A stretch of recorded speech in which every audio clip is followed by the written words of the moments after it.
Time travel உண்மையா? Time டிராவலை பற்றி நம்ம நிறைய படங்கள் பார்த்துருப்போம். அவெஞ்சர்ஸ் எண்ட் கேம்லேருந்து பல இன்டர்நெட் மாதிரியான படங்களில் டைம் டிராவல்ன்ற ஒரு விஷயத்தை பார்த்துருப்போம். ஒரு மிஷின் இருக்கும், அதை வச்சு டைமில் ரிவர்ஸில் போக முடியும், ஃபியூச்சருக்கு போக முடியும், அந்த மாதிரி நிறைய விஷயங்கள் இருக்கும்ல. நிறையா பேருக்கு வந்து எனக்கு ஒரு 5 வருஷத்துக்கு பின்னாடி போனோம்னு வச்சுக்கோங்க, நான் இப்போ இருக்க விஷயத்த மாற்றிருப்பேன், எனக்கு ஒரு 5 வருஷத்துக்கு பின்னாடி கொண்டு போய் விட்டுரு கடவுளே அப்படின்ற மாதிரி, நான் காலேஜ் படித்த காலகட்டத்துக்கு கொண்டு போய் கடவுளே அப்படின்னு சொல்லுவோம்ல. டைம் அப்படின்றது வந்து நம்ம எல்லாருக்குமே ரொம்ப முக்கியமான ஒரு விஷயம். அதை விட்டுட்டோம்னா திருப்பி வராது. ஆனால் திருப்பி நம்ம டைம் மிஷின் இருக்குன்னா பின்னாடி போயிடலாம் அப்படின்னு நம்ம யோசிப்போம்ல. இன்னைக்கு 2025ல டைம் டிராவல் பாசிபிளா?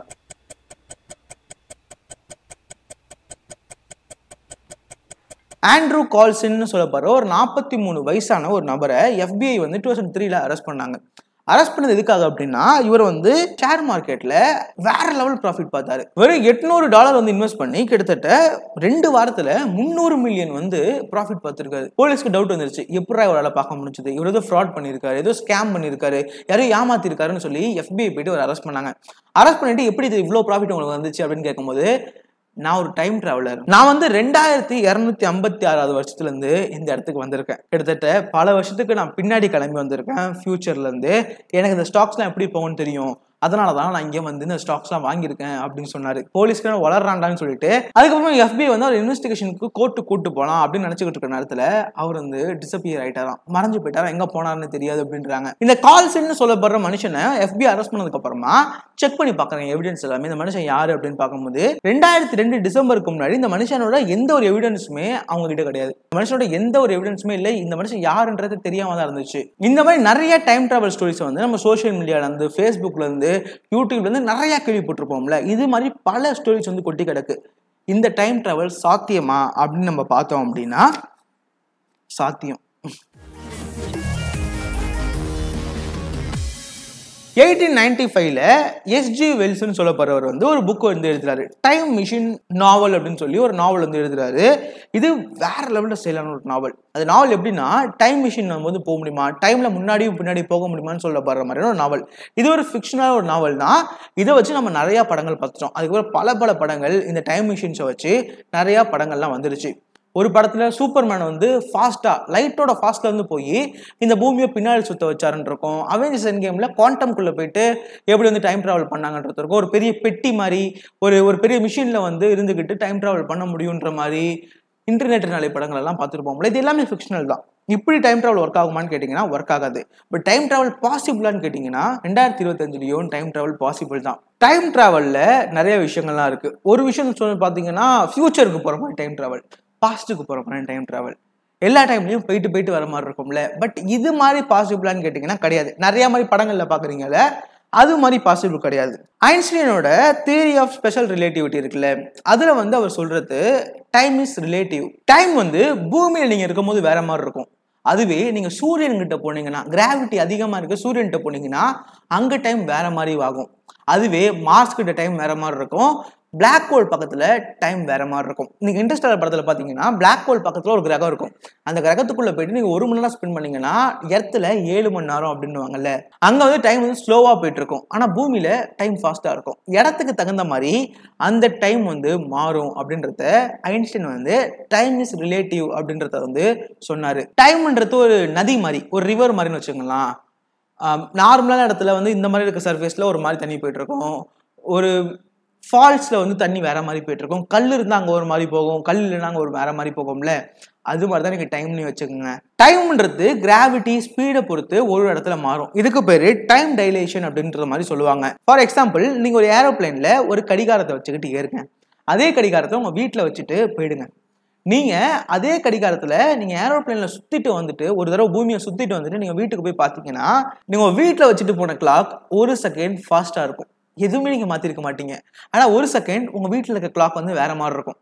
இது வந்து டைம் டைலேஷன் சொல்லலாம். ஏன்னா அது வந்து நார்மலா நான் சொல்லல, இது ஒரு எக்ஸ்பெரிமெண்டாவே வந்து 1979ல வந்து பண்ணப்பட்டுச்சு. ஒரு ஃபிளைட்ல வந்து ஒரு கிளாக்கை வச்சுட்டு கீழே ஒரு கிளாக்கை வச்சுக்கிட்டு இவங்க ஒரு எக்ஸ்பெரிமெண்ட் வந்து பண்ணி பார்த்தாங்க. 1979ல ஒரு ஃபிளைட் வந்து இந்த பூமியை சுத்திட்டு வந்துட்டு அந்த ஃபிளைட்ல இருக்கிற கிளாக்கையும் இந்த கிளாக்கையும் எடுத்து பார்த்தா, ஃபிளைட்ல இருந்த கிளாக் காட்டிலும் கீழே இருக்க ஒரு கிளாக் வந்து 1 நேனோ செகண்ட் வந்து அதிகமா இருந்துச்சு. உங்ககிட்ட இப்போ ஒரு ராக்கெட் இருக்கு. அந்த ராக்கெட் லைட்டோட ஃபாஸ்ட்ல போகும்னு வச்சுக்கோங்க. லைட்டோட ஃபாஸ்ட்ல போகும் அப்படின்னும் போது அந்த லைட் போற ஃபாஸ்ட்ல இருந்து ராக்கெட்ல நீங்க ஏறி உட்காந்துக்கிட்டு ஒரு 10 வருஷம் ஸ்பேஸ்ல டிராவல் பண்ணுங்க. டிராவல் பண்ணிட்டு திருப்பி நீங்க பூமிக்கு வந்தீங்க அப்படின்னா பூமியில 200 வருஷம் ஓடி இருக்கும் அப்படின்றாங்க. 200 வருஷம் அப்பனா பேசிக்கா டைம் டிராவல்ன்றது பாசிபிள். உங்களுக்கு அங்க டைம் ஸ்லோவா இருந்திருக்கும், பட் பூமியில டைம் ஃபாஸ்டா ஓடிட்டு இருந்திருக்கும். நீங்க லைட்டோட ஃபாஸ்ட்ல டிராவல் பண்ணிருந்தீங்க அப்படின்னா. என்ன ப்ரோ சொல்ற, பாசிபிளான்னு கேட்டீங்கன்னா பாசிபிள். சயின்டிபிக்கா தியரிட்டிக்கலா அது பாசிபிள். ஆனா நம்ம எக்ஸ்பெரிமெண்டா நீங்க பண்ணணும் அப்படின்னா நம்ம கிட்ட லைட்டோட ஃபாஸ்ட்ல போற அளவுக்கு எந்த ஒரு டெக்னாலஜியுமே இன்னி வரைக்கும் இல்லை. 2025 வரையுமே இன்னும் பல வருஷம் ஆனாலுமே லைட்டோட ஃபாஸ்ட்ல போற அளவுக்கு நம்மளால கண்டுபிடிக்க முடியுமான்னு தெரியல. பட் லைட்டோட ஃபாஸ்ட்ல போனீங்க அப்படின்னா ஓரளவுக்கு சயின்டிபிக் தியரிஸா வந்து இதுக்கான பாசிபிலிட்டி இருக்கு. இந்த ஸ்பேஸ்ன்றது ஒரு ஃபேப்ரிக்னு வச்சுக்கோங்க, ஒரு துணி மாதிரி. அதுல நீங்க ஒரு பால் வந்து வைக்கிறீங்க. அதுல எவ்வளவு அளவுக்கு ஸ்பேஸ் வந்து எவ்வளவு அளவுக்கு உள்ள போகுதோ அது வந்து நம்ம கிராவிட்டின்னு வச்சுக்கலாம். ஸ்பேஸ்ன்றது ஒரு ஃபேப்ரிக், ஓகேவா? அதுல வந்து சூரியனோடது இருக்குல்ல, அது ரொம்ப வந்து கிட்டத்தட்ட 99.8% மாஸ் வந்து இந்த சோலார் சிஸ்டமோட மாஸே வந்து சூரியன்ல தான் இருக்குன்னு சொல்லுவாங்க. அவ்வளோ அளவுக்கு மாஸ் வந்து சூரியன்ல இருக்கு. அவ்வளோ அளவுக்கு கிராவிட்டி அதிகமா இருக்கும் எர்த்தை காட்டிலையும். நம்ம சோலார் சிஸ்டம்லயே அடுத்த பிக்கெஸ்டான ஒரு பிளானட் என்ன அப்படின்னு கேட்டீங்கன்னா ஜூபிட்டர் அதை காட்டிலையும் சூரியனுக்கு கம்மியா அதிகமான கிராவிட்டியும் அது வச்சிருந்திருக்கு. ஆனா பூமிக்கு வந்தீங்கன்னா அதோட கம்மியான கிராவிட்டி இருக்கும். கிராவிட்டியை பொறுத்து இந்த மாதிரியான டைம் டைலேஷன் நடக்கலாம், அந்த இடத்துல வந்து டைம் கொஞ்சம் ஸ்லோவா இருக்கலாம் அப்படின்ற மாதிரியான விஷயங்களை சயின்டிஸ்ட் வந்து சொல்றாங்க. 2009 ஸ்டீஃபன் ஹாக்கின்ஸ் என்ன பண்ணாரு அப்படின்னா ஃபியூச்சர்ல இருக்க டைம் டிராவலருக்காக ஒரு பார்ட்டி வச்சிருந்தாரு. அங்க யாருமே வந்திருக்க மாட்டாங்க, ஆனா ஒரு ஃபன்னா ஒரு பார்ட்டி வந்து வச்சாரு. யாராச்சும் நீங்க ஃபியூச்சர்ல நீங்க வந்தீங்கன்னா எங்களை அந்த பார்ட்டி வந்து இது பண்ணலாம் அப்படின்ற மாதிரி. பட் இது ஒரு ஃபன்னான விஷயம், அதை நம்ம சீரியஸா எடுத்துக்க வேணாம். சரி, டைம் டிராவல்ன்றது நம்ம உணர்ற விஷயம் இருக்குல்ல, டைம் டிராவல் நம்ம பண்ண முடியும். டைம் டிராவலை பார்க்க முடியுமான்னு கேட்டீங்கன்னா பார்க்க முடியும். நீங்க தினமும் டைம் டிராவலை பார்த்துக்கிட்டு இருக்கீங்க அப்படின்றதான் உண்மை. நீங்க வெளில போய் சூரியனை பாருங்க, அதுவே டைம் டிராவல் தான். என்ன ப்ரோ சொல்றீங்க அப்படின்னு கேட்டீங்கன்னா 8 நிமிஷத்துக்கு முன்னாடி இந்த சூரியனை தான் நீங்க இப்ப பார்த்துக்கிட்டு இருக்கீங்க. அதாவது லைட் இருக்குல்ல, லைட் வந்து கிட்டத்தட்ட கோடிக்கணக்கான கிலோமீட்டர் எட்டக தான் நம்ம பூமியில இருந்து சூரியன் எட்டக இருக்கு. ஆனா சூரியன்ல இருந்து உருவாகுற ஒரு லைட் வந்து டிராவல் பண்ணி பூமியை வந்து எடுத்துக்கிற டைம் வந்து 8 நிமிஷம்.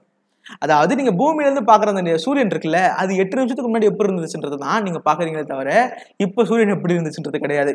ஜேம்ஸ் வெப்னு சொல்லப்படுற ஒரு டெலஸ்கோப்பை வந்து நம்ம L2 பாயிண்ட்னு சொல்லப்படுற ஒரு பாயிண்ட் வந்து அனுப்பி வச்சோம். அது நிறைய இடத்துல வந்து படம் முடிச்சு அனுப்பிச்சு. அது நிறைய ஸ்டார்ஸ், கேலக்சிஸ் நிறைய வந்து படம் முடிச்சு அனுப்பிச்சு. ஜேம்ஸ் வெப் 20 மில்லியன் வருஷத்துக்கு முன்னாடி இருந்த ஒரு கிரகத்தை படம் முடிச்சு அனுப்பிச்சு. 20 மில்லியன் வருஷத்துக்கு முன்னாடி இருந்த படமா அப்படின்னு கேட்டீங்கன்னா உண்மைதான். 20 மில்லியன் வருஷத்துக்கு முன்னாடி ஒரு கிரகம் உருவாயிருக்கும்ல, அது உருவான காலகட்டத்தை தான் இங்க உட்காந்து நம்ம பார்த்துக்கிட்டு இருக்கோம்.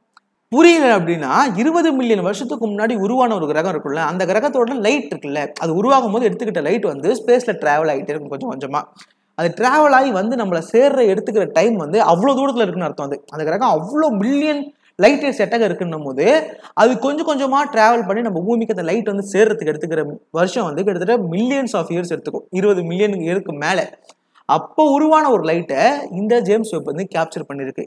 அப்ப நம்ம இன்னைக்கு பார்த்துக்கிட்டு இருக்க அந்த கிரகத்தை வந்து கிட்டத்தட்ட 20 மில்லியன் வருஷத்துக்கு முன்னாடி எப்படி இருந்துச்சுன்றதான் பாக்குறோம். இப்ப அது எப்படி இருந்துச்சுன்றத நம்ம பார்க்கல. பேசிக்கா அப்படி பார்த்தா அது ஒரு டைம் டிராவல், கரெக்டா? நீங்க வந்து பேசிக்கா இன்னைக்கு இருக்க அந்த கிரகத்தை பார்க்கல, 20 மில்லியன் வருஷத்துக்கு முன்னாடி அந்த கிரகம் எப்படி இருந்துச்சுன்றதான் பாக்குறீங்க. நீங்க ஒரு ஸ்டார் பாக்குறீங்கல்ல, அந்த ஸ்டார் வந்து நீங்க எப்ப பாக்குறது கிடையாது, பல மணி நேரத்துக்கு முன்னாடி அந்த ஸ்டார் எப்படி இருந்துச்சுன்றது தான் இப்ப அந்த லைட் நம்ம வந்து பார்த்துக்கிட்டு இருக்கோம். பேசிக்கா டைம் டிராவல் நம்மளால பார்க்க முடியுது. ஆனா நம்மளால பண்ண முடியுமா அப்படின்னு கேட்டீங்கன்னா பாஸ்ட்டுக்கு போக முடியுமான்னு கேட்டீங்கன்னா முடியாது. பட் ஃபியூச்சருக்கு போக முடியும், சயின்டிபிக்கலி தியரிட்டிக்கலா. ஆனா வந்து பாசிபிளா நம்ம பண்ண முடியுமான்னு கேட்டீங்கன்னா அதுக்கான டெக்னாலஜி நம்ம கிட்ட கிடையாது அப்படின்றது தான் நிதர்சனமான உண்மை. இதோட நான் தப்பா ஏதாவது பேசியிருந்தேன், ஏதாவது மிஸ்லீடா இருந்துச்சு அப்படின்னா அதை வந்து கீழே கோடிட்டு காட்டுங்க, இது நீ தப்பா பேசியிருக்கு அப்படின்னு சொல்லி. வேற ஏதாவது இன்ட்ரெஸ்டிங்கான வீடியோஸ் வந்து பேசணும் அப்படின்னு நினைச்சீங்கன்னா அதையும் கீழே கமெண்ட்ல சொல்லுங்க. அடுத்த ஒரு இன்ட்ரெஸ்டிங்கான வந்து பார்க்குறேன். பாய் ட்ரிப்ஸ்.